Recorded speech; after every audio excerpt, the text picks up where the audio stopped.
నా ప్రియమైన బిడ్డా, నీ హృదయంలో నీవు ఇలా అనుకుంటున్నావా? నేను ఓడిపోయాను, నా జీవితం అంతా విఫలమైపోయింది అని. ఇదిగో, నీ దేవుడు నీతో మాట్లాడుతున్నాడు. నీవు ఓడిపోయినవాడివి కాదు. నేను నీ పక్షాన నిలబడి ఉన్నాను. నీ కన్నీళ్లు నేలమీద పడకముందే నేను చూశాను. నీ నిశ్శబ్ద వేదనలను నేను విన్నాను.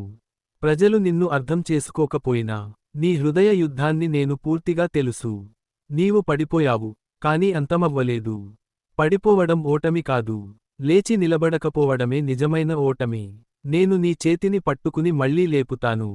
నీవు అనుకున్న తలుపులు మూసుకుపోయినా, నేను నీ కోసం కొత్త ద్వారాలు తెరవబోతున్నాను. నీ అపజయాలను నేను నీ సాక్ష్యాలుగా మార్చుతాను.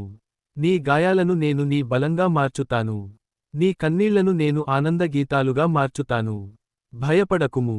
నీ శత్రువులు పెద్దవారై కనిపించవచ్చు, కాని నీ దేవుడు ఇంకా పెద్దవాడు. ఇప్పుడే నీ మనసులో చెప్పు, ప్రభువా, నేను నిన్ను నమ్ముతున్నాను. నన్ను నమ్మినవాడు ఎప్పుడూ సిగ్గుపడడు. నీవు ఓడిపోయినవాడివి కాదు. నీవు నా విజయం కోసం సిద్ధమవుతున్నావు. నేను నీతో ఉన్నాను. నీ కథ ఇంకా ముగియలేదు. ఇది ఓటమి కాదు, ఇది నీ కొత్త ఆరంభం.